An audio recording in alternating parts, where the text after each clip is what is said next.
আমাদের ওয়াজ করা খুব মুশকিল হয়ে যায়। কিছু বলে হুজুর এমন ওয়াজ করে দেন আমার ঠিক কাইপে ওঠে। এ পাগলা আমি কি ভূমিকম্প নাকি শতরঞ্জ কাও বানাইছি? কথা কোন না কেন আপনারা?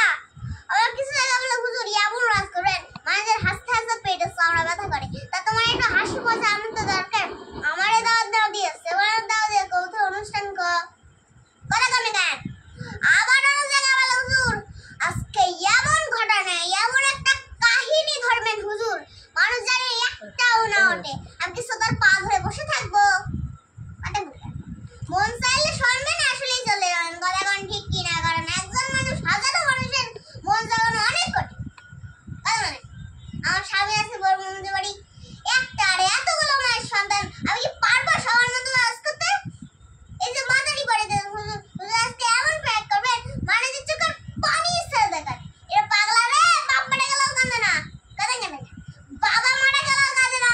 হুজুর আজকে কাঁদবে, কাঁদে কাঁদে শ্বাস কাঁদে কেন? আলে শ্বাস মারতে হতো শ্বাস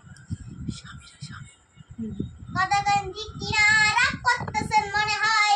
এই বালিদার কান পেতে কথা গেল সেন আজ পৃথিবীর দিকে তাকায় দেখেন যারা খানকায় বসে হু হু করে আর জিকির করে লাফালাফি করে ওদেরকে কেউ টার্গেট করে না, ওদেরকে কেউ জেলখানায় নেয় না। যারা আল্লাহ জমিনে করে সমাজ গায়েব করার কথা বলে, আল্লাহর জ্ঞান পরিষ্কার করতে চায়, যারা আল্লাহর দ্বীন পরিষ্কার করার স্বপ্ন দেখে তাদের কাছে বাধা